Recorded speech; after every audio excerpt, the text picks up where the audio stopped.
Bonjour à toutes et à tous. Bienvenue dans le live métier de Suzanne, du coup. Je me présente rapidement. Je suis Nicolas. Je travaille chez Chance en tant que product designer depuis 1 an et demi. Et je suis content de pouvoir animer cette conversation avec Suzanne, qui est donc office manager chez Chance également. Merci d'être avec nous, Suzanne. Merci. Écoute, de rien, c'est un plaisir. Bonjour à tous. Donc, du coup, comme Nico l'a très bien dit, donc moi, je suis l'office manager en place chez Chance maintenant depuis quasiment 2 ans. Ouais, le temps passe vite depuis décembre. Et j'ai 37 ans, si jamais. Et voilà, écoutez, je suis prête à répondre à vos questions. C'est un plaisir d'être là et de partager mon métier, du coup. Merci Suzanne. Je me permets juste de m'excuser rapidement pour le retard qu'on a eu. Désolé, on a eu un petit souci technique avant d'arriver, donc on a eu quelques minutes de retard. Je me permets également de rappeler que le live qu'on fait actuellement avec Suzanne fait partie d'une série de lives qui s'appelle En coulisses, que Chance mène toute cette semaine pour vous permettre de découvrir des métiers différents et pouvoir poser des questions à des professionnels. Donc, toutes les questions sont les bienvenues en commentaire dans la partie chat. N'hésitez pas à utiliser le chat justement pour poser des questions à Suzanne. Ce que je vous propose, c'est de s'échauffer un petit peu les doigts.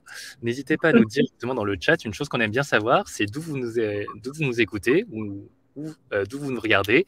N'hésitez pas à nous le dire tout de suite dans le chat, ça nous fait toujours plaisir. De mon côté, je suis à Paris, dans les locaux de Chance, que tu auras peut-être reconnu, Suzanne, malgré le gris. Est-ce que tu peux Je nous dire reconnais les Funbox. Est-ce que tu peux nous dire où tu es, Suzanne, de ton côté? Eh bien, moi, je suis chez moi, parce qu'aujourd'hui, du coup, j'étais en télétravail et chez moi, c'est à Noisy-le-Grand, donc c'est pas très, très loin de Paris. Voilà, je suis dans mon petit appartement, tranquille pour la journée. Voilà. Super, je vois que beaucoup de personnes nous répondent. On a des personnes à Lyon, à Castres, Strasbourg, Paris, Toulouse, à Castres aussi, Castres. Lyon, les Val d'Oise, bonjour Audrey. Et on sent qu'il y a du monde pour ton live, Suzanne. T'es très Oh, heureux. bien, très bien. Je te propose de commencer tout de suite. On va commencer par parler de ton parcours. Aujourd'hui, donc, tu es office manager chez Chance. Comment est-ce que tu es arrivé là? Alors, moi, j'ai un parcours absolument classique pour un office manager, à savoir que je n'ai pas du tout commencé là-dedans. Ça arrive assez souvent. Non, alors à la base, il y a très, très longtemps maintenant, entre guillemets, j'avais fait des études en histoire de l'art, en expertise d'œuvres d'art, puis j'ai fait de l'assistanat, assistante de direction.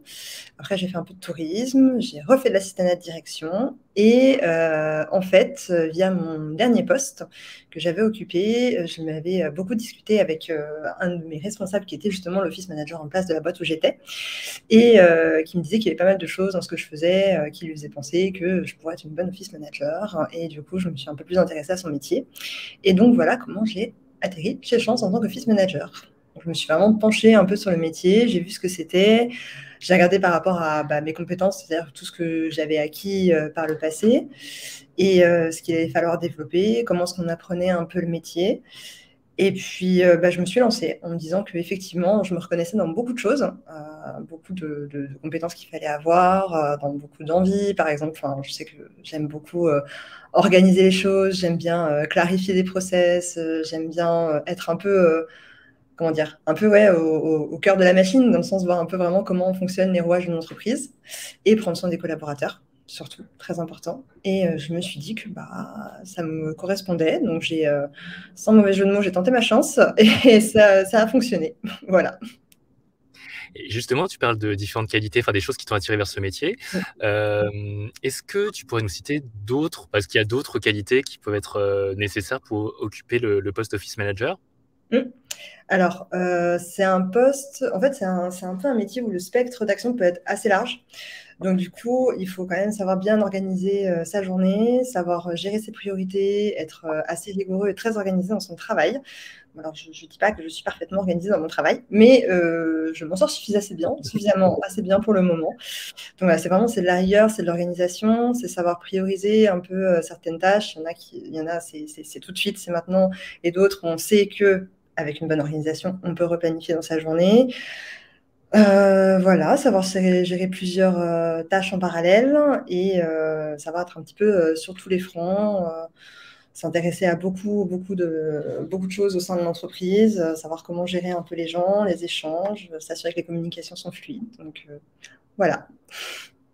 D'accord. Et on a une première question d'Anaïs qui nous demande, ça consiste en quoi Office Manager? Est-ce que tu peux nous décrire un petit peu le poste? Ou Ouais. peut-être que tu peux nous le décrire de façon théorique ou nous raconter une journée type. Alors, Ça peut être un aperçu. alors, en fait, le métier d'Office Manager, c'est un métier qui croise pas mal de compétences, notamment le poste d'assistante de direction. Il y a un peu de ça. Il y a de l'assistanat aux ressources humaines, il y a de l'événementiel, il y a la gestion principale, évidemment, des locaux et des espaces de travail des collaborateurs. En gros, mon métier, c'est de faire en sorte que, au quotidien, tous mes collaborateurs aient les ressources nécessaires, qu'ils aient le soutien technique qu'il leur faut, que tout soit vraiment aménagé pour qu'eux puissent travailler à des fonctions plus techniques dans les meilleures conditions. En gros, c'est ça mon travail. Après, en termes de journée type, l'avantage, et moi c'est quelque chose que j'aime bien, en tout cas, c'est qu'il n'y a pas vraiment de journée type, parce que bien évidemment, alors il y a ce qu'on appelle du travail un peu, moi j'appelle ça du travail en rolling, par exemple, je sais que j'ai une deadline avec un événement organisé, donc ça va occuper une bonne partie de mes journées, où je suis par exemple l'organisation de cet événement-là, et en parallèle, je vais recevoir diverses demandes de mes collaborateurs parce qu'ils ont besoin de quelque chose, parce qu'il y a un process à clarifier, parce que je travaille en lien avec les ressources humaines sur les questions de suivi du temps de travail, des congés, de la médecine du travail. Je m'occupe également de l'aspect qualité de vie au travail. J'espère que j'améliore vos qualités de vie au quotidien. Nico, tu me diras. Donc voilà, donc c'est vraiment ça. Il y a un gros travail aussi en lien avec tous les partenaires de l'entreprise. Nous, en l'occurrence, on est dans un espace de coworking, donc on est en lien, enfin je suis en lien constant avec les gestionnaires de l'espace de coworking pour être sûr que nos locaux nous conviennent, que tout se passe bien. Il n'y a pas vraiment de journée type. Chaque journée ne se ressemble vraiment pas. Il y a des fils conducteurs, bien évidemment, en fonction des grosses tâches que j'ai à faire, mais c'est assez varié. Ça bouge beaucoup. D'accord, Là, génial. c'est très clair. Ça répond à ta question, du coup. Elle va nous le dire dans le chat. J'en profite pour enchaîner. Est-ce que tu peux nous parler des choses que tu trouves les plus cool dans ton job? Et peut-être Mm. également nous donner l'aspect inverse, ce que tu trouves les aspects que tu apprécies peut-être un petit peu le moins de ton travail? Oui. Alors, on va commencer par les aspects que j'apprécie le moins, puis on finira sur du positif. Les aspects que j'apprécie le moins, il y en a forcément. Là, comme ça, je dirais que des fois, il faut beaucoup de patience quand on est office manager. C'est-à-dire que, par exemple, on peut envoyer des demandes à des collaborateurs, organiser des événements sur tout un tas de choses. Le problème, entre guillemets, qu'on a, c'est qu'on est un peu seul à ce poste-là. Et de temps en temps, les collaborateurs, ils ont tendance à l'oublier et il faut les relancer. Encore. Une fois, 2 fois, 10 fois. Des fois, il faut relancer. À la fin, si on s'entend bien avec eux, on menace. Et ensuite, ça se passe bien. Non, je plaisante. Mais oui, c'est ça. C'est vraiment... parce qu'en fait, chacun d'entre eux, en fait, mon but, c'est vraiment de faire en sorte qu'eux puissent travailler correctement. Donc forcément, ils sont pris dans leurs tâches et ils ne vont pas forcément tout de suite penser à me répondre. Donc voilà, c'est des choses comme ça. D'accord. C'est pas quelque chose que j'aime pas, mais on va dire que c'est la partie la moins sympa de mon boulot. Du coup, ça va. Et après, pour ma partie préférée, c'est vraiment l'événementiel. Moi, je m'occupe de l'organisation des séminaires. Je m'occupe aussi de tous nos rassemblements parce qu'on a une partie de nos équipes qui sont en remote, donc ils sont un peu dispersés à travers toute la France. Il y a ça, il y a aussi des événements un peu type, j'allais dire pas promotionnels, mais vraiment les événements de rentrée. Et ça, l'organisation, c'est quelque chose que j'adore parce que j'aime beaucoup prévoir l'événement, savoir où ça va se passer, négocier un peu les contrats, faire en sorte que l'événement se déroule au mieux. Et surtout, après, quand je vois les réactions de mes collègues et que je les vois tous passer un super bon moment, c'est vraiment ce que je préfère. On a une question de Laure Anne qui nous demande, je pense que tu l'évoquais un petit peu, Ouais, est-ce qu'on j'ai se vu. sent seul sur ce poste? Alors, ça peut arriver, mais en soi, l'office manager ne travaille pas vraiment seul. C'est-à-dire que moi, je suis en lien avec l'équipe des ressources humaines, avec l'équipe finance. Je travaille beaucoup puisque je m'occupe aussi de la partie des onboarding, enfin de l'arrivée et de l'encadrement des nouveaux collaborateurs au sein de la société. Donc, je travaille beaucoup avec notre recruteuse qui s'appelle Camille. Donc, en soi, il y a des tâches que forcément j'accomplis seule, ça c'est sûr. mais on n'est jamais vraiment seul. Parce qu'on fait vraiment partie d'une équipe. D'accord. Et on est en lien avec énormément de personnes de la boîte. Je pense que je dois être celle qui a des contacts avec absolument tout le monde, quels que soient les départements, entre guillemets. Donc, ça va. Ok, merci, c'est super clair. Tu as évoqué tout à l'heure ton parcours, qui Oui. tu es passé par différents postes qui t'ont amené à devenir office manager. Est-ce que tu dirais, je sais pas, on a quelqu'un qui veut devenir office manager, est-ce qu'il y a une formation particulière? Comment est-ce que, voilà, comment est-ce qu'on devient office manager? Enfin, quelqu'un qui est dans un domaine totalement différent et qui voudrait prétendre à un tel poste, est-ce que tu aurais des conseils à lui donner? Est-ce que, enfin, comment se présenter? Alors, il n'y a pas de formation pour devenir office manager. Il n'y a pas du tout de formation. Pourquoi? Parce qu'en fait, le métier d'office manager peut être vraiment très, très large.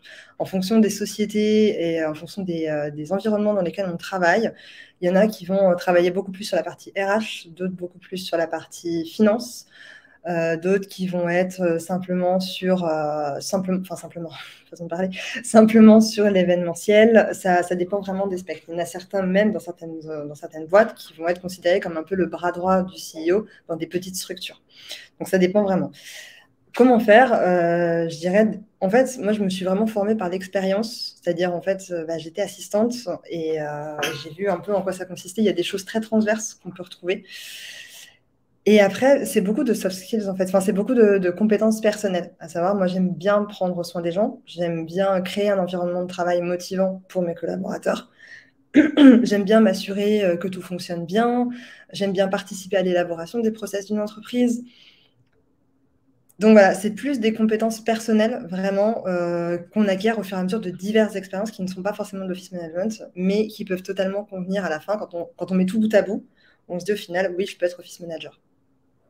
D'accord, oui, je pense que ça rejoint un petit peu Euh, la question qu'on nous pose dans le chat. Comment candidater sur un poste d'office manager sans expérience dans ce domaine? Est-ce que, de ce que je comprends, de ce que tu nous dis, c'est valoriser aussi des compétences qu'on a par ailleurs, qu'on a pu avoir dans des postes précédents. Est-ce que tu as d'autres choses à ajouter? alors, franchement, non. Je disais, c'est beaucoup vraiment de compétences perso.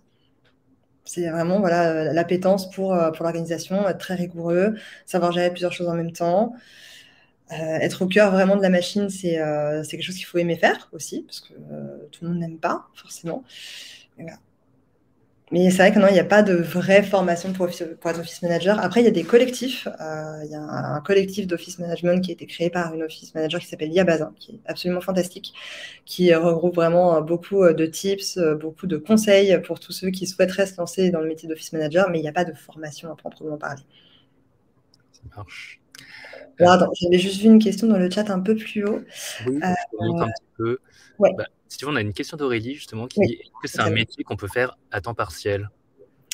Alors oui, oui, oui, on peut totalement le faire en temps partiel. Moi, personnellement, c'est pas mon choix parce que j'aime bien, déjà tout simplement parce que je travaille à temps plein et parce que j'aime bien vivre au quotidien ce que vivent mes équipes, mais ça peut se faire en temps partiel. Tout est question d'organisation et du nombre de tâches qu'on va vous donner, pardon, à faire dans ce type de poste. Ça marche. Une autre question, c'est qu'est-ce qui est valorisant pour toi dans ce poste? Le retour des collaborateurs. C'est beaucoup ça. Et en fait, je me sens utile au quotidien dans mon travail. Parce qu'il y a beaucoup de choses. En fait, le boulot de l'office manager, c'est beaucoup de back-office, en fait, mine de rien. C'est pas mal de travail dans l'ombre. C'est vraiment travailler sur l'édition d'une nouvelle règle dans la société à mettre en place, des nouvelles choses à mettre en place aussi au sein de l'entreprise pour que vraiment tout se passe bien et pour optimiser vraiment l'environnement de travail des gens. Et moi, je trouve ça satisfaisant. Mais j'aime beaucoup faire ça. J'aime beaucoup travailler dans l'ombre, entre guillemets. J'aime bien. À l'amélioration des conditions de travail de tout le monde. Ça marche. On a beaucoup de questions pour toi. On a une question qui nous dit, alors il y a plusieurs questions dans la question. La première, c'est est-ce que tu as une fourchette de salaire sur ce poste? Alors, en moyenne, on va dire qu'un office manager junior, avec très peu d'expérience, en moyenne, c'est entre 30 et 35 000 par an. Cela étant, toujours pareil, vu que c'est un métier à très très large spectre, ça va aussi dépendre de ce qu'on va demander de faire.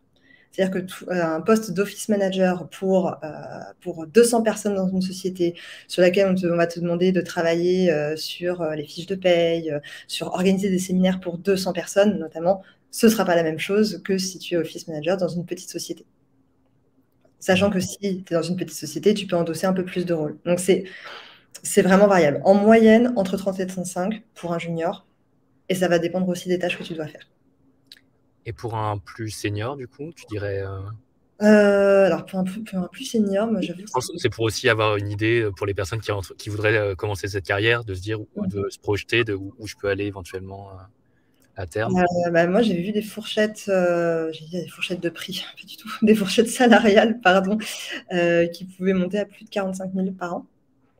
Mais effectivement, ça va dépendre de l'expérience et ça va dépendre de la structure. Mais il est sûr qu'être office manager dans un gros groupe, au hasard total, forcément, n'auront pas les mêmes moyens que dans certaines petites sociétés. Ça marche. Et juste pour la deuxième partie de la question d'Audrey, qui nous dit du coup qu'elle est chargée de projet événementiel. Elle se confronte à la concurrence de profils avec de l'expérience et du coup, elle te demande est-ce que tu aurais des conseils ou des job boards spécifiques à lui conseiller? Je suppose pour devenir office manager. Alors, en termes de ressources, il y a, comme je disais, le club des office managers qui a été créé par Lia Bazin, qui est vraiment super pour ça. C'est une mine d'or de conseils. Et il y a pas des séminaires, mais des congrès qui sont organisés 2 fois par an pour ça. Et oui. Anna demande l'orthographe du coup de Yabaza. Ah, pardon. Attends, je vais l'écrire directement, c'est plus simple. Hop, Lia Bazin. Voilà. Excuse-moi, j'avais mal lu. Et oui, désolé, je t'ai coupé. Non, j'en prie.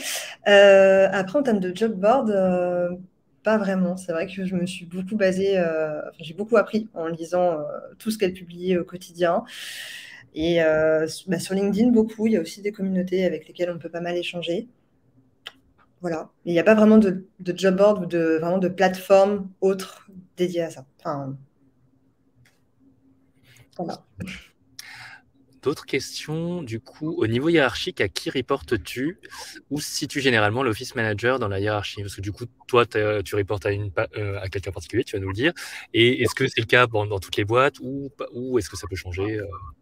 Alors, moi, je reporte à notre responsable des ressources humaines, on va l'appeler comme ça, qui s'appelle Sybille, notamment, donc ma manager. Et en général, c'est ça. L'office manager, il va répondre soit au département des ressources humaines, soit au département finance. On reste quand même vraiment c'est vraiment côté RH, finance, tout ce qu'on appelle, nous, chez nous, on appelle ça la partie people. En fait, on appelle ça comme ça, c'est vraiment le pôle people. C'est le pôle dédié ressources aux collaborateurs. Voilà. Ça répond à ta question. Une question également sur la charge de travail. Est-ce qu'elle est importante compte tenu du large périmètre? Alors, oui, la charge de travail est importante, c'est vrai. Mais en fait, le rôle de field manager, c'est du coup aussi de faciliter beaucoup certaines choses, et notamment pour moi-même. Donc, il y a aussi une bonne partie, je ne vais pas dire d'automatisation, c'est pas vrai, mais arriver à se créer des routines, à mettre en place des outils pour faciliter la tâche et réduire un peu la charge de travail pour tout le monde et même pour moi. Et après, comme je le disais, c'est beaucoup une question d'organisation. Et il y a aussi de temps en temps, alors ça c'était surtout au début, c'est vrai que ça m'est plus arrivé depuis très longtemps, c'est aussi de temps en temps savoir dire non, savoir vraiment prioriser et savoir dire non, savoir potentiellement déléguer ou juste remettre à plus tard, ça fait aussi partie du job. On ne peut pas dire oui à tout, tout le temps, c'est pas possible, sinon on finit à 22h. Donc voilà. Une question qui est liée à celle-là finalement. Oui. Comment est-ce que tu organises tes missions quotidiennes? Donc, comment est-ce que tu priorises tes tâches? Et est-ce que tu utilises des outils particuliers pour le faire? Alors, comment je priorise? Il y a beaucoup des questions de deadline, forcément.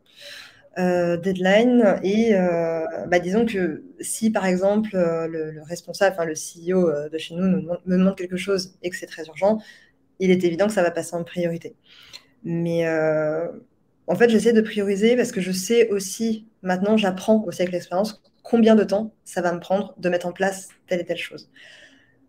Et il faut aussi savoir effectivement gérer une urgence, c'est-à-dire que on sait qu'il y a des moments où il y a des choses qui nous tombent dessus, entre guillemets, bah, c'est tout de suite qu'il faut les faire, mais c'est toujours pareil. Si je suis bien organisée et si je sais potentiellement dire, bon bah ok, je remets cette petite tâche un peu à plus tard et ça, je le prends en priorité, ça va passer. Ouais, je ne sais pas si c'est très clair en termes de priorisation. C'est vrai que c'est beaucoup de. C'est peut-être bête ce que je vais dire, mais c'est beaucoup de ressenti. Il y a des choses sur lesquelles on sent que c'est vraiment prioritaire. Il y a des. Par exemple, je sais pas, moi je sais que si je dois organiser un événement sur Paris en faisant venir des collaborateurs qui sont en région, bah, techniquement, on va dire c'est au mois de janvier. J'ai le temps. En fait, non, parce que je sais que les hôtels seront pris d'assaut pour le mois de janvier. Donc, je sais que c'est maintenant qu'il faut que je m'y mette. On apprend vraiment beaucoup par l'expérience. Beaucoup d'anticipation, C'est ça. ça marche. Une autre question, du coup, qui demande, je crois que tu as un petit peu répondu au tout début, mais quelle est ta formation initiale? Et la deuxième partie, c'est est-ce que l'âge peut être un frein dans ce métier? Alors, ma formation initiale, effectivement, ça n'a absolument rien à voir. Moi, de base, j'ai été formée pour être experte en œuvres d'art asiatiques. Voilà. Donc, rien à voir, très clairement. J'ai fait un peu de tourisme aussi. Voilà. Donc, après, en organisation événementielle, ça peut aider d'avoir fait du tourisme, ça, clairement. Mais à part ça, non, ma formation n'a vraiment rien à voir. J'ai vraiment acquis de l'expérience, on va dire un peu sur le tas, parce que j'ai trouvé des emplois ensuite en assistanat d'entreprise. J'avais commencé même en tant qu'hôtesse d'accueil dans certaines boîtes. Et en fait, c'est vraiment au fur et à mesure que je me suis vraiment formée mon expérience, que j'ai vu un petit peu comment ça se passait, quelles étaient les possibles évolutions, parce qu'il faut quand même bien regarder, et que je me suis dit que l'office management me correspondait bien. Voilà. Et pour ce qui est de l'âge, alors non, je pense pas. Sincèrement, je vois pas pourquoi. Sachant que, comme je l'ai dit, en plus, c'est un métier qui se base beaucoup sur l'expérience. Donc, du coup, plus on acquiert de l'expérience, mieux c'est. Donc, c'est super. Et j'avais suivi notamment des conférences hyper intéressantes d'une office manager. Alors, malheureusement, j'ai oublié son nom. Je crois qu'elle a la cinquantaine et elle est juste fantastique. Enfin, on ne voit pas du tout son âge. Donc, non.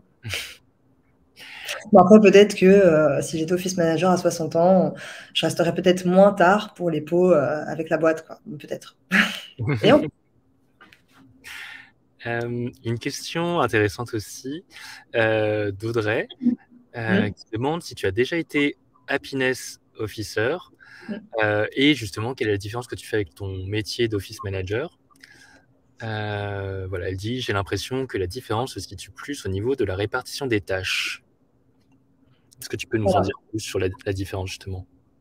Alors, pour moi, la différence, c'est une question de spectre. En fait, j'ai jamais été happiness manager en soi, mais pour moi, l'happiness manager, c'est vraiment quelqu'un qui s'occupe du bonheur des employés dans l'entreprise. Or, c'est un peu ce que je fais au quotidien.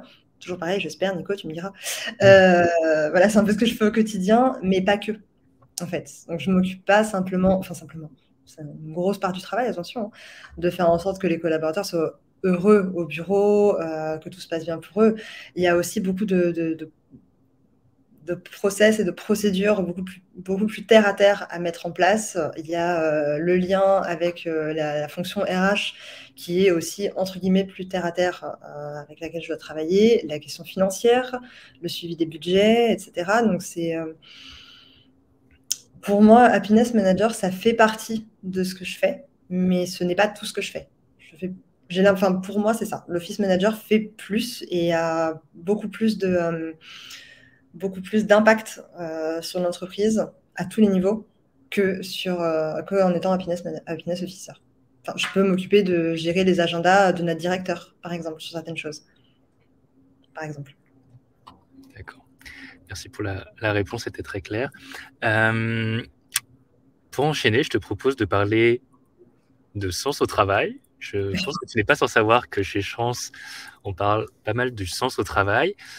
Pour les personnes qui nous suivent, du coup, un petit rappel. Chez Chance, l'alignement au travail, c'est 4 piliers. Donc, le premier pilier, c'est le métier. Donc, quelles sont les missions au quotidien qu'on peut accomplir. Le deuxième pilier, c'est la finalité. Donc, à quelle fin donnez-vous votre énergie. Le troisième pilier, c'est l'environnement. Donc, en gros, là, c'est plutôt le type de structure dans lequel tu vas pouvoir travailler, la culture de l'entreprise. Et le dernier pilier, c'est les impératifs personnels, donc les horaires, la rémunération, etc. Est-ce que tu peux nous dire, du coup, toi, Suzanne, quel sens tu trouves dans ta vie pro? Alors, en fait, moi, comme je l'ai dit, j'aime beaucoup. Enfin, c'est un métier où j'aime beaucoup être au contact des gens. Et j'aime qu'à la fin de la journée, je me dise que j'ai pu aider un collaborateur, ou tous les collaborateurs potentiellement, à accomplir leurs tâches à eux sans se soucier des problèmes techniques, sans se soucier de problèmes divers, en étant sûr qu'eux avaient tout à disposition pour accomplir leur travail. Ça, c'est quelque chose que j'aime beaucoup. C'est, j'allais dire égoïstement parlant, mais non, mais c'est se sentir utile en fait au sein de la société dans laquelle on travaille. Ça, c'est quelque chose qui me tient beaucoup à cœur et que je retrouve au quotidien dans mon travail. Et après, le deuxième sens que j'ai aussi dans mon travail, c'est que je travaille pour Chance et c'est une société à impact social, notamment qui aide les gens justement à s'accomplir dans leur vie professionnelle. Ce que moi je fais à mon petit niveau, mais c'est quelque chose qui me parle beaucoup. En fait, aider les gens à trouver du sens de leur vie professionnelle, de leur vie de tous les jours, c'est super, enfin, c'est fantastique, c'est la base en termes de sens. Merci beaucoup, Suzanne. Si vous avez des questions encore dans le chat, n'hésitez pas à nous les poster tout de suite, parce que le live va bientôt toucher à sa fin. Sinon, ce que je te propose, d'ailleurs, juste, on peut peut-être le dire pour les personnes qui auraient éventuellement des questions qu'elles n'ont pas pu poser. Est-ce qu'on peut te contacter pour te poser des questions? Si oui, par quel biais? Est-ce que tu as un moyen préféré? LinkedIn, email? LinkedIn, aucun problème. Avec plaisir Super. même. Pour échanger. Ça marche. Eh bien, écoute, notre live touche à sa fin. Notre live touche à sa fin. On va y arriver. Merci beaucoup pour ton temps, Suzanne. Pour rappel, juste du coup, ces lives sont un petit peu, enfin, sont vraiment des actes d'entraide que les speakers de ces lives prennent de leur temps pour donner des informations à des personnes qui peuvent avoir des questions professionnelles. Si vous voulez aussi à votre tour apporter votre aide à celles et ceux qui pourraient en avoir besoin, n'hésitez pas. Je vous partage un lien dans le chat. Vous pouvez rejoindre la communauté Chance en vous rendant sur l'URL que je vous partage. N'hésitez pas à y aller. Vous pourrez également éventuellement participer, donner votre temps pour répondre à des questions que des personnes pourraient avoir. Merci. Oui, Suzanne partage le lien de son LinkedIn. Voilà. Merci beaucoup. Et à bientôt tout le monde. Merci beaucoup, Nico. Merci à tous de m'avoir écouté. J'espère que j'ai répondu à vos questions. Et si jamais, je suis disponible pour échanger quand vous voulez. Voilà. Et je vous souhaite une bonne semaine de découverte de métier si ça vous intéresse.